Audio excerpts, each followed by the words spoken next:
Welcome everyone to our third session of this set of talks called Corpus Curiosum. As you guys know, our goal is to stimulate critical thinking in neuroscience among young researchers. And well, first of all, some important notes before to start. We are going to be recording the session. We will be deciding afterwards if we are publishing them or not, but we are recording them.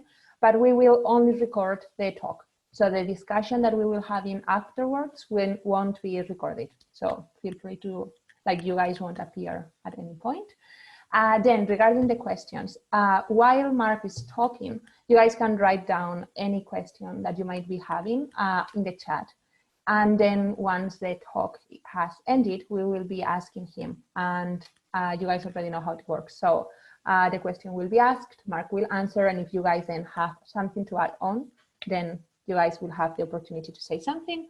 And yeah, the length of the meeting is gonna be maximum, like finishing around 4:30 p.m. UK time. But of course, everyone is free to leave earlier. So welcome everyone. We are Corpus Curiosum. And as you guys know, the name is related to the Corpus Curiosum, right? Which is this part of the brain that kind of joins the two hemispheres together. And that's kind of a metaphor of what we want to do here, because we want to be stimulating critical thinking and at the same time creating connections among each other and among young researchers.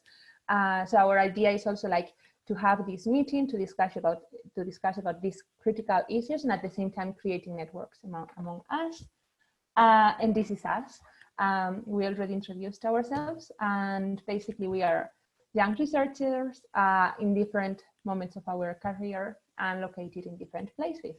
And this kind of reflects the idea, or the idea where Corpus Curiosum stands on. And this is the information about you guys. For this session, we have people that sign up from 30 different countries, which is like really, really cool. So thank you so much for participating. And you guys belong to more than 75 institutions, different institutions. So we are like really happy and really flattered to have you all here. And this is the speaker that will be talking today. He's called Mark Miller. He is a philosopher of cognition, which means that basically he applies the tools of philosophy to cognition and to the research that it's done in cognition, right? He is currently a postdoctoral researcher at Andy Clark's prestigious and highly interdisciplinary 4-year European Research Council project that it's called Expecting Ourselves, Embodied Prediction and the Construction of Conscious Experience. And in here you guys have his personal website. Oh, well, we'll send it later. No, I can't see it. And the topic of today is why do we need philosophy in neuroscience? So I will now shut up and I will let Mark to talk about it. So if you want, Mark, I'm going to stop sharing my screen, and that's all yours. Great, thanks guys. And thanks for having me, and thanks for everybody taking the time to come and hang out together and talk about these things. So my name's Mark Miller. Like Inez had said, I'm a researcher at the University of Sussex. I'm in the informatics department, but I'm a philosopher by training. So my PhD was technically in philosophy. But it's a funny thing to say that I have a PhD in philosophy, because for 10 years I've been working with people like Eric Reitfeld and Andy Clark and Julian Kiverstein, who are massively interdisciplinary. So it's a bit misleading if you to think of myself as a philosopher. So I think of myself now as a philosopher of cognition. And that's really what our talk is about today, which is where does the philosophical tradition meet sort of theoretical neuroscience and theoretical cognitive science? And so I was just joking with the team before we came on the talk that I always pitch my talks to my wife one time before I come to give them sort of professionally. And this time I got a big response from my wife, and she said, "Oh my goodness, finally I understand what you do." And she asked me maybe I could invite her whole family to come and I could give them a sort of lecture on what I do, because nobody really seems to understand in my family what I do. And this is exactly what I do. So I'm happy to be talking about it today with you guys. Here, I'm just going to share my screen. There we go. You have just the one up front? Great. Okay, so Why do we need philosophy in the neurosciences? Here's a quote from a famous physicist who will remain unnamed for now. Philosophy is to science what alcohol is to sex. Can you guess what the next line is? It provokes the desire, but ultimately it takes away the performance. Yes? So this is one of the biases that we see in the scientific community, is that philosophy, although it really got science started, science came up and out of philosophical investigations as we became better able to investigate the world in an empirical way, then philosophy gave way to the special sciences. So you might think that the only relationship between philosophy and science is that, well, philosophy sort of got us started. But if philosophers keep getting involved, then actually we muck up the works more than anything else. And I don't think that's the case. And I think there's lots of good reasons to think that that's not the case. And that's what I hope my talk will show today. Okay, so it's a little bit perhaps strange that we think that philosophy and science have come apart. Philosophers and scientists, of course, both train in the use of logic and conceptual analysis. They're both using sort of rigorous argumentation. They're both pursuing truth, what is real, what is true.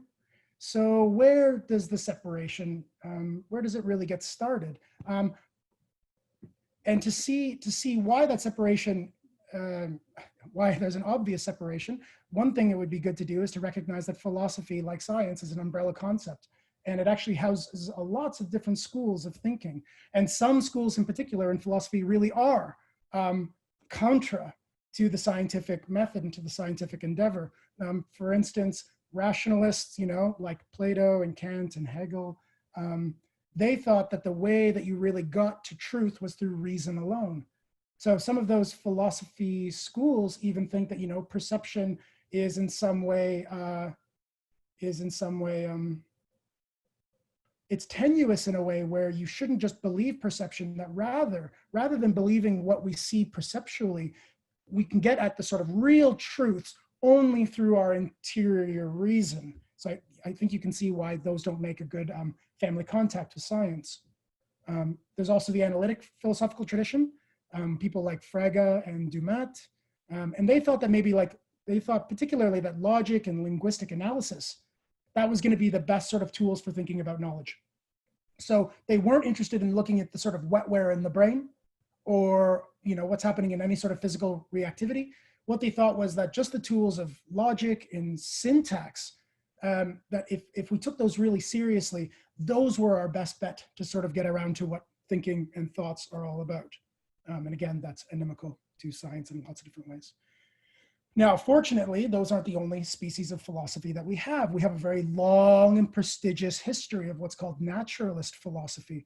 So naturalist philosophy, natural philosophy, is a philosophy school. I mean, of course, it's not a single thing either, but generally speaking, it's a school of philosophy that really believes that a close relationship with scientific investigation is the way to go to get at philosophically interesting truths. So there's people like all the way back from Aristotle. So this is thousands of years old, this project as well. John Locke, David Hume, John Stuart Mill, and of course, the one that I think is most important for our talk today, the Churchlands.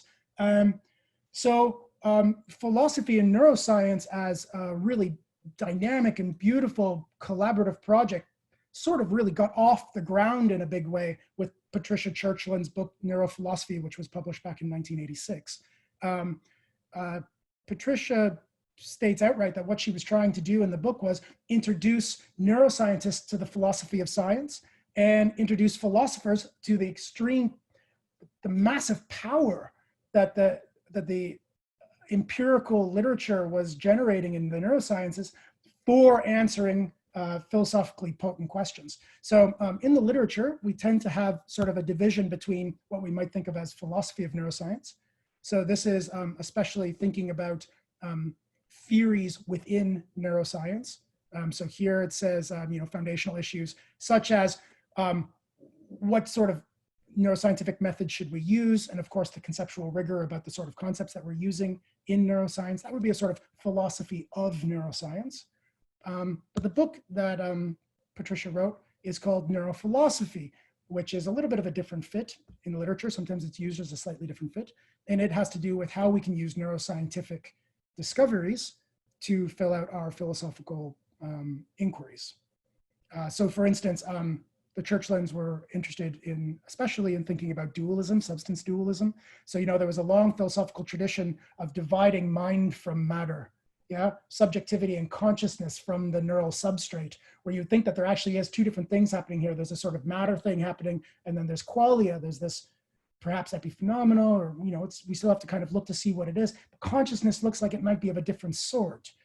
And Patricia Churchland really took issue with that in this book and you know, and across her career, saying that no, like if we actually look at the brain studies, we have all sorts of reason to think that actually there's not this dualism, that really whatever consciousness is, whatever subjectivity is, it's going to come right up and out of brain function.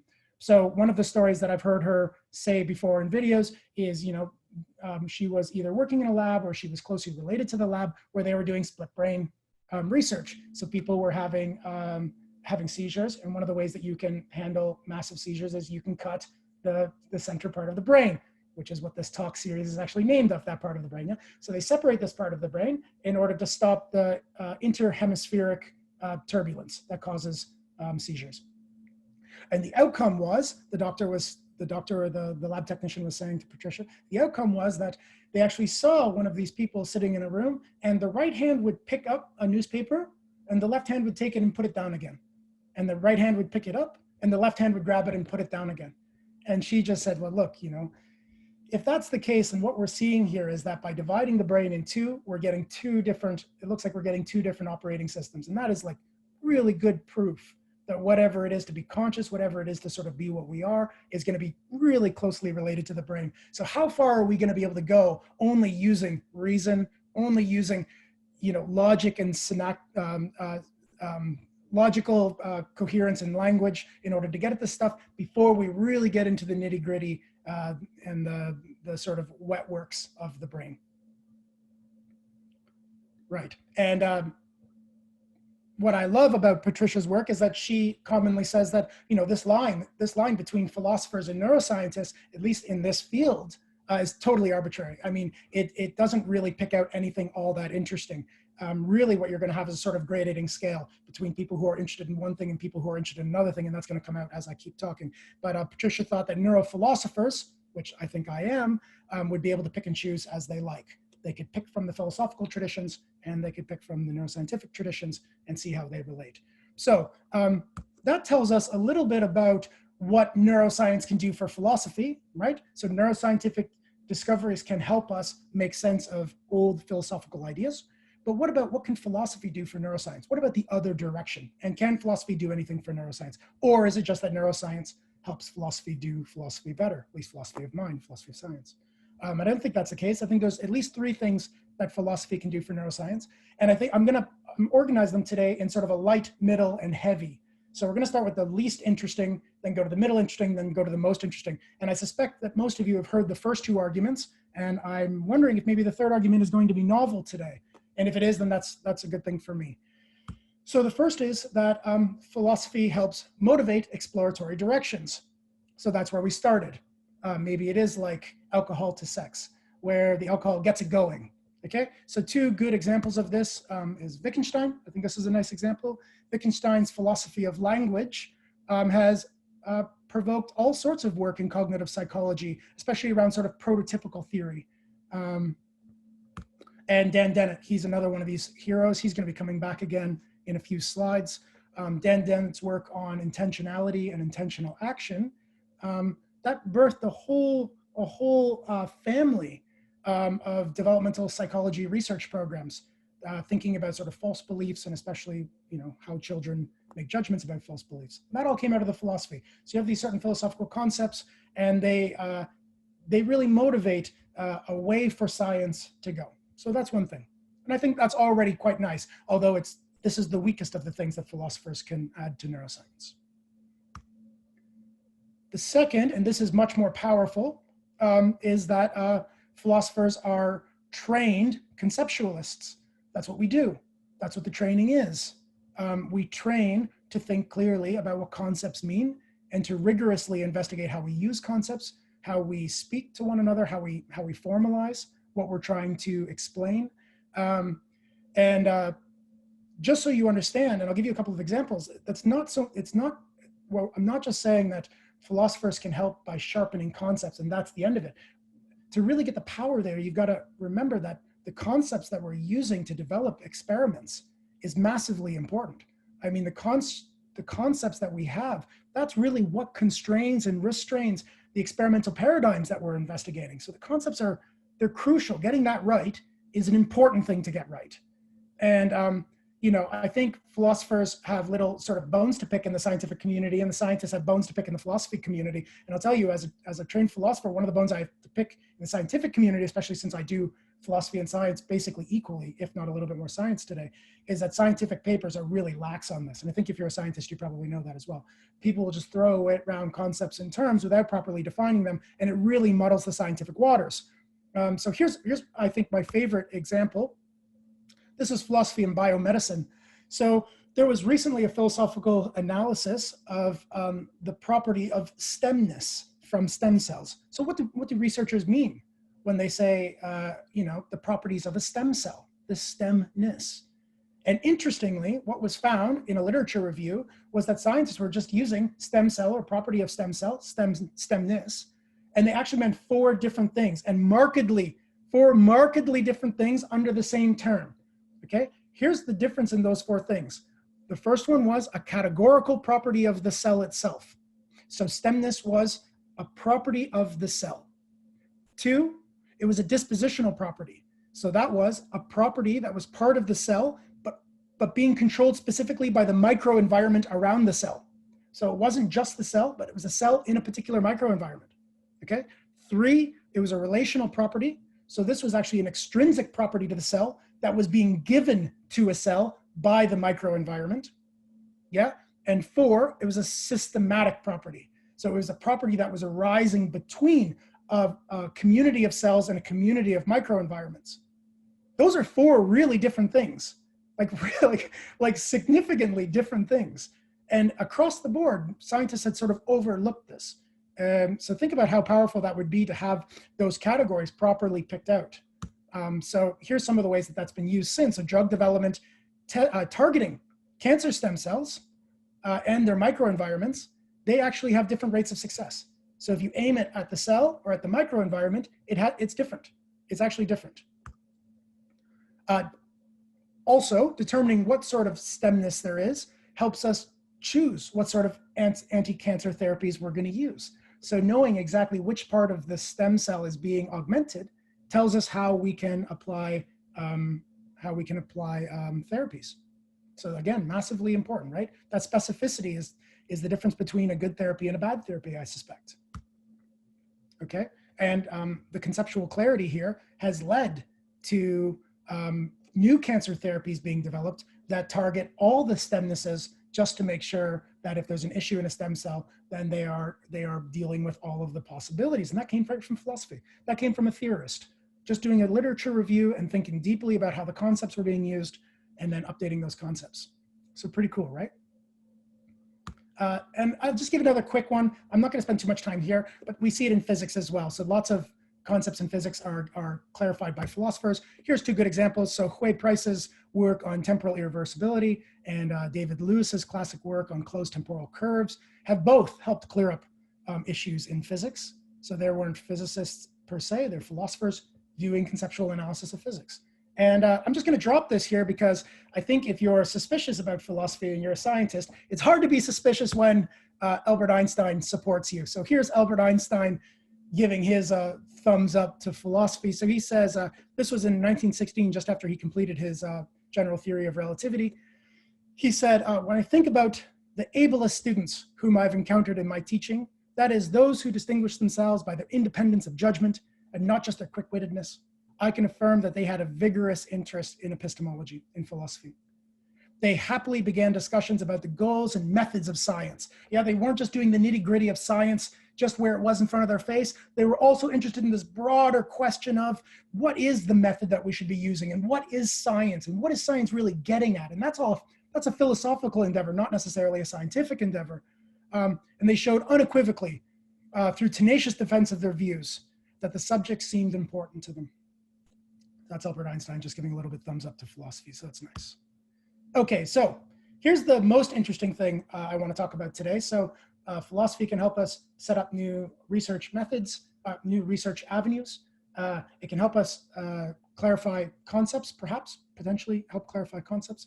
But I think the third and most powerful way that philosophers can be engaging with neuroscience today is actually the birth of a new style of philosophy that's come up the last couple of decades, but it's really taking off today. And this is the style of philosophy that I feel I'm a part of. And Schleicher at the University of Amsterdam wrote a wonderful paper called Synthetic Philosophy, and that's where I'm taking a lot of these quotes from.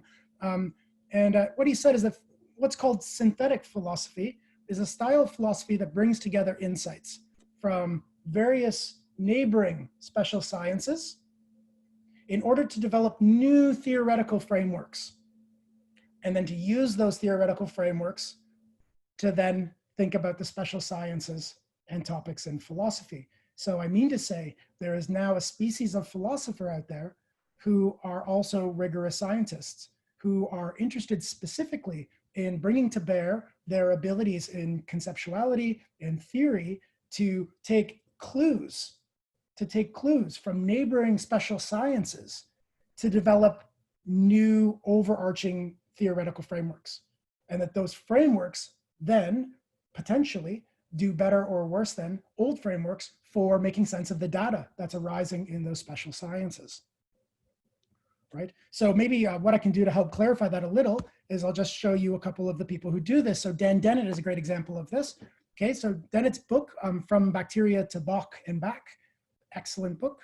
And essentially what Dennett is doing is he's taking Darwinian theory. So he's taking a theory and he's applying it in a way that it doesn't typically get applied. He's starting to think, can we think about human thought, human thinking? Can we think about human culture in a Darwinian way? And in order to build up this framework, which is a new conceptual framework, it's a new framework that we're going to be able to think about thinking and thinking about culture, he grabs work from empirical research in evolutionary biology. He grabs work from philosophy of mind. He grabs work from Darwinian science, and he brings them all together and says, look, because of all this disparate data from various interlocking fields, there's a good reason to think that maybe thoughts are evolving the same way as life forms evolve. Now that is a new framework that can then, empirical work can be done over, right? So it's not just meant to be philosophy, it's not just science. Instead, it's a sort of new hybrid. Here's another good example, Peter Godfrey Smith's book, Other Minds, okay? Let's just look at what Godfrey Smith is actually doing in this book. If you don't know this book, it's excellent. So it's about intelligence in cephalopods. But he's not just, so he's an underwater explorer and he's a philosopher, but he's not just doing this from a sort of natural science way, where just like sort of looking at octopuses, all that certainly plays a part. He draws on research in chemistry, biology, evolutionary biology, philosophy of mind, cognitive science, neuroscience. He draws data from all of these places, plus his own experience with cephalopods. And he brings them together. And it's important to notice that Godfrey Smith is doing something sort of special here. He's not solving micro puzzles, right? He's not seeing how one neuron interacts with another neuron. Of course, that's a really important research avenue, but that's not what he's interested in. He's not interested in the micro puzzle. He's instead looking to create new coherent wholes. He's interested in the macro puzzle. He's interested in grabbing the little pieces and seeing how they fit in a much wider dynamic. So I like this quote, Godfrey Smith is not doing conceptual analysis, but he is doing scientifically informed naturalistic philosophy that brings together a wide diversity of scientific findings that cohere, in Godfrey Smith's case, with his own experience underwater. Yeah. And just one more quick, this is Mike Wheeler. Mike Wheeler is a philosopher of cognition, this is from his book, one of his first books. And in it, he says, in the prelude, he says that basically what he's trying to do here is he's establishing an alternative to Cartesian cognitive science. So this is sort of non-Cartesian cognitive science. And to do so, he is fusing together ideas from Heidegger, which is a phenomenological philosopher from Europe. Yeah. So he's taking Heideggerian ideas, especially ideas that we are born in a social matrix, we're born in a technological matrix, we're born with the body already playing a massive role in who and what we are. That's really coming out of Heidegger's thought. He's fusing that with dynamical systems theory, AI, things that are coming out of AI research, and also contemporary robots to develop a whole paradigm. And this is one of the places that philosophers of cognition have made a massive impact on neuroscience and cognitive science. The whole 4E tradition is born out of theorists looking at a diversity of fields and building frameworks for what cognition is all about. And here, the resulting theory is that cognition is not brain-bound, locked away in the skull, but is rather arising dynamically between brains and bodies and worlds. And I think that's that's bread and butter for most of us nowadays. If you don't believe it, we are at least familiar with it. And that's coming out of a lot of these sort of wider conceptual frameworks that are being developed by theorists who are trained as philosophers. Okay. And the most exciting research projects that we have, they're massively interdisciplinary just in this sort of way. And so I think it makes sense. So for instance, developing artificial intelligence, constructing psychological theories of mental states, neuroscience of consciousness. Those are all research projects that take a community of researchers trying to come together at one end. And I think it's just totally reasonable to think that a division of labor for people who are working on micro puzzles in individual alleys, and then having trained theorists who look at the wider dynamics and speculate at the edge of what is known, speculate what might the framework look like that's going to account for all this data. I don't know how we go forward in science actually without that. Now, you might just think that, well, scientists are doing both of those things, but I think if you're in the scientific realm, then I don't think that's the case. I don't think scientists per se are necessarily interested in how different things come together. Maybe they are, but philosophers are especially interested in this. So here's one more quote. So synthetic philosophy can be understood as the generation and stabilization of a new scientific image out of disparate esoteric special sciences. And again, why might we need that? Well, as the old Chinese proverb tells us, if you have a bunch of people standing around an elephant and they're blind to each other's work, then actually the elephant looks like all sorts of different things to them. Maybe they don't even know they have an elephant. One person is saying, hey, it's a rope. They have the tail, it's a rope. No, it's a wall. No, it's a fan, a spear, a snake, a tree. Yeah, because they're not speaking to each other. And I think this is definitely true today in the neurosciences, in the sciences in general. Chemists are not speaking to physicists, and biologists are not talking to cognitive scientists. And we have a sort of schizophrenia emerging in our research paradigms. And of course, it's necessary at some point because we need to specialize in order to get deep. But you can only go so deep in specialization before you start losing optimization. That's just a fact. What you need at that point then is you need more broad general theories to be developed. You need new frameworks. And the fact is more data will not get us there. So just to make that clear, more data, more research in the micro world isn't going to get us there. So for instance, think about the early approaches to AI, where we were trying to build artificial intelligence just by giving it more lexical information. So, in the CYC, the encyclopedia approach to building AI, they put in like 100 years of man hours into developing more and more information into this AI. And of course, intelligence didn't pop out the top. One of the reasons it didn't pop out the top was because we had the wrong idea about what intelligence is. We thought intelligence was about logic, when actually intelligence has much more to do with what the body is doing, pragmatic investigation, adaptivity. That had to do with framework, not with more data. And a nice thing from Margaret Bowden, who's an authority on these things. I was just listening to a talk recently, and she said actually the recent boom in brain scanning is of almost no scientific interest whatsoever. I love that. Powerful, right? She says it amounts basically to non-scientific fishing expeditions. It's not driven by theory.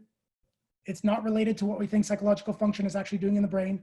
Rather, we're just looking for correlations. And then sometimes we find them, but even when we find them, we don't really know what they mean. Okay, so especially where are we going to see synthetic philosophy making the most sense? it might not be where we are in our sort of mundane scientific endeavors. Because once we really know an area, maybe science can really take over wholesale. But whenever we're at this frontier, whenever we're at this new dimension, we're always going to run into these issues about what is knowledge and what is reality.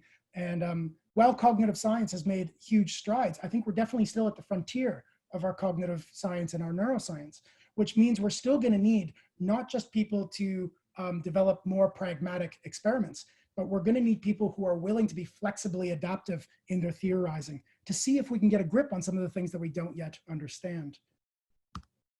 Okay, so in summary here, how am I doing for time? Inez, am I coming up? I'm good? How much time do I have left? We are fine with time, so you can talk. Yeah. Excellent. Okay, so here's the summary. Synthetic philosophers, I think, are just those sorts of theorists that are able to wield these tools of logic and conceptual analysis and rigorous argumentation that's central to science. You know, we started off by saying that these are the tools that are central to science, but they are able to wield them in a greater degree of thoroughness and freedom and theoretical abstraction than sort of everyday researchers usually are able to afford, right? So here again, it would be great if we had a division of labor between micro and macro, where micro was more confined, more constrained, and the macro was more free to look around. And I don't mean to be a bit woo here, but I want to say something that sort of struck me when I wrote this. We're starting to see the same sort of thing as in optimizations in our own brain, the same sort of division of labor. So in the theory of the brain that I'm working on, we think about the brain as a hierarchically structured prediction machine. And very interestingly, some of the new research shows that the middle and lower parts of that hierarchy are going to be quite restrained. So they're trying to optimize over the world. They're trying to investigate the world in order to get information about how the world is, and they are quite constrained. Very interestingly, the top layers are quite dynamic and noisy, quite chaotic. And one of the recent theories that's coming out about why would these higher areas be so chaotic? And one of the answers is that, well, you don't want the middle and the low to be too chaotic, or else you're not going to get good approximations about what's going on in the world. But you also don't want to get stuck thinking that you have the best idea about what the world is about. So you actually want a little bit of chaos in the system that's able to push those things out of their pockets, and always on the lookout for new ways of being able to structure what that data might be about. So part of the system is investigating the data given a certain paradigm, and a higher, more chaotic, more flexible part of the brain is investigating new ways of contextualizing that data. Okay, so of course that's just two parallels, but I think it's a beautiful analog that actually our brain, which is aimed at optimization, I think, is using these two kinds of information seeking styles. And I think they really are the two styles that we see in this continuum between philosophy and neuroscience. Right, so synthetic philosophers are able to draw attention specifically to strategies and consequences that cut across specializations. I think that's something great about this tradition, is that if you are acquainted with all of the neighboring fields, then you're really good at picking out what sorts of things might be interesting to look at that a specialist might overlook. And finally, synthetic philosophers are able to develop, specifically, why would they be useful to scientists? Well, because they specifically are aiming at developing new cognitive tools, concepts, distinctions, formal methods, theoretical extensions. They are developing frameworks for doing science. They are starting from science and ending in science. And in the middle, they're doing what we do best, which is theorizing. Maybe one last little example, and then we'll go on, and then I'm done. This is a big project that's coming out on neurophilosophy of free will at Chapman University. They've just gotten over $7 million to do this. The question was, what would a collaboration between a philosopher and a neuroscientist look like? I love this answer. So the philosopher would help in deciding what the right questions to ask were. What to investigate is not a scientific question. It's a theoretical or philosophical question. Then we agree on the question. How do we design the experiment? Then if we agree on a question, how do we design the experiment that would answer exactly that question? Then once the experiment is done, the philosopher would also help to interpret the results, what they mean, and produce joint publications. So ultimately, we would have two questions for the philosopher, okay? One is, what is required for people to have free will? That's a philosophical question that our philosopher colleagues should come to an agreement on. I'm a scientist. As a scientist, I don't know what it entails to have free will. Then there's a second question, which is, whatever that thing is, whatever is required for free will, do we have that or not? Do humans possess that? Now that's an empirical question. And it may be that we don't have the sort of technology to measure that, but at least that's the empirical question that we can sort of get at. I love that.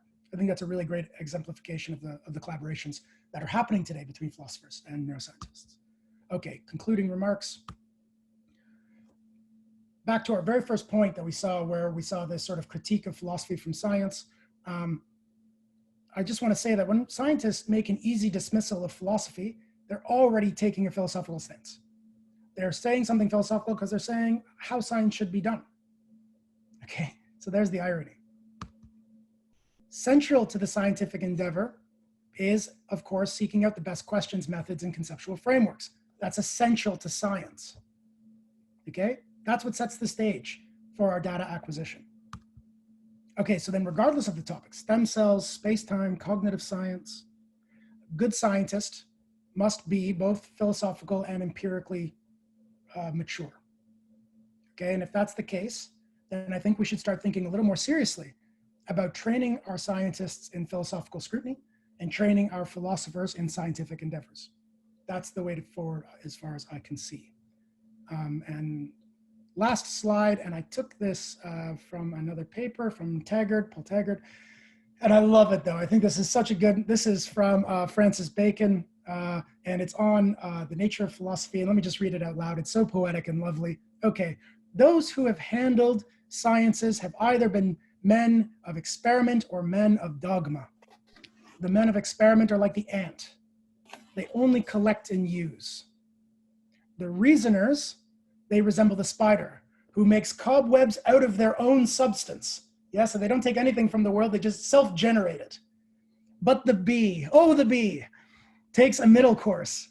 It gathers its material from the flowers of the garden and the field, but it transforms and digests it by the powers of its own. Not unlike this is the true business of philosophy. For it neither relies solely or chiefly on the powers of the mind, nor does it take the matter which is given, which it gathers from natural history and from mechanical experiments, and lay it up in memory, whole as it finds it, but lays it up in its own understanding. It lays it up in the understanding altered and digested. Therefore, from a closer and purer league between these two faculties, the experimental and the rational, such has never yet been made in Francis Bacon's time, but it certainly is today, much may be hoped for. And that's what I think too. Okay?